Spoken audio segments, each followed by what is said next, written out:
ท่านผู้ชมในปี 2021 หา 2025 กลุ่มรูปเงาสามารถส่งเสริมการผลิตรูปเงา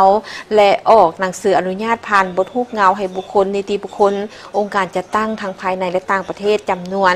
33 เรื่องอนุญาตไทยทำ29 เรื่องซึ่งมากองประชุมสรุปถอดถอนบทเรียนเวียดนามรูปเงาระหว่างภาครัฐและเอกชนในปี 2021 หา 2025 จัดขึ้นในตอนเช้าของวันที่ 28 มกราคม 2026 ที่กลุ่มรูปเงากระทรวงวัฒนธรรมและการท่องเที่ยวภายใต้การเป็นประธานของทานคำล่าย้อยสายคำหัวหน้ากลุ่มรูปเงาโดยการเข้าร่วมของทานคำเผ่าบรรณวงศ์หัวหน้ากลุ่มกฎกากระทรวงวัฒนธรรมและการท่องเที่ยวมีห้องหัวหน้ากลุ่มพนักงานและผู้ประกอบการด้านสื่อโฆษณาเข้าร่วมกองประชุมได้รับฟังการสรุปผลสำเร็จในการคุ้มครองและส่งเสริมเวียกงานรูปเงาในระยะ5 ปีผ่านมาได้มีผลสำเร็จหลายด้านเป็นต้นแมนได้เผยแพร่กฎหมายว่าด้วยรูปเงาทั่วประเทศทั้งรูปแบบซึ่งหน้าและออนไลน์เคียงคู่กับการเผยแพร่กฎหมายว่าด้วยรูปเงาให้มีลักษณะก้มขวางและเลิกเซิงขึ้นตืมโดยได้ประสานสมทบกับกระทรวงการต่างประเทศเพื่อแจกจ่ายปึ้มกฎหมายว่าด้วยรูปเงาให้กับบรรดาสถานทูตและองค์การจัดตั้งสากลประจำลาว47 แห่งและได้โฆษณากฎหมายเป็นแต่ละลายมาตราลงทางออนไลน์อีกตืม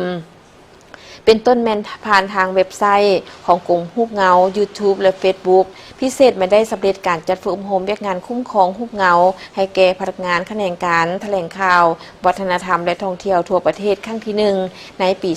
2023ได้ออกหนังสืออนุญาตสายรูปเงาในโฮง633 เรื่องและสายในเทศกาลรูปเงา181 เรื่องได้สุกยู่ส่งเสริมการพากรูปเงาต่างประเทศเป็นภาษาลาวก่อนสายบริการในโฮงรูปเงาและเทศกาลรูปเงาได้จำนวน27 เรื่องได้ออกหนังสืออนุญาตจัดสายรูปเงาและเทศกาลรูปเงาอยู่สาธารณรัฐประชาธิปไตยประชาชนลาวจำนวน30 ครั้งได้ส่งรูปเงาลาวเข้าร่วมสายในเทศกาลรูปเงาอยู่ต่างประเทศจำนวน17 เรื่องได้สนองข้อมูลรูปเงาและรูปเงาเอกสารสารคดีต่างๆให้กับแผนกแถลงข่าววัฒนธรรมและท่องเที่ยวแขวงและบรรดากระทรวงจำนวน500 กว่าครั้งพิเศษแม่นได้สนองรูปเงามูลเสื้อการปฏิบัติให้แก่กระทรวงป้องกันประเทศเพื่อนำใช้เขาในการเรียนการสอนและสายโฆษณาเผยแพร่จำนวน100 เรื่องได้เผยแพร่รูปเงาเอกสารสารคดีทางเว็บไซต์ YouTube Facebook จำนวน399 เรื่อง399 เทื่อเรื่องสำเร็จการจัดการแข่งขันรูปเงาสั้นลาวจีนภายใต้หัวข้อเคียงข้างกันเพื่อเฉลิมฉลองสายพัวพันธ์การทูตลาวจีนครบรอบ60 ปีและปีสามัคคี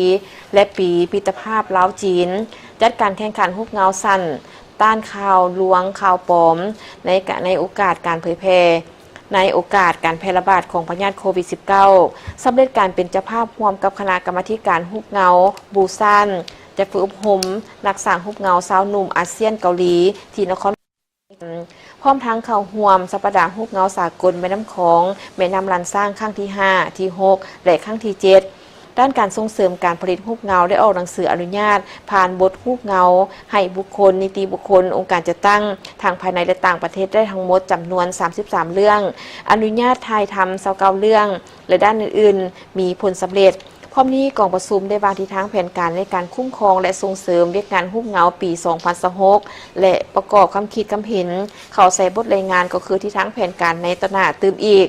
บรรดาผู้เข้าร่วมได้พร้อมกันแลกเปลี่ยนถอดถอนบทเรียนร่วมกันเพื่อให้แผนเวียกด้านรูปเงาลาว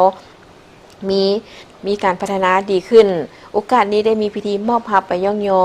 ให้หัวหน่วยธุรกิจที่มีผลงานดีเด่นในการเคลื่อนไหวเวียกงานรูปเงาในระยะที่ผ่านมา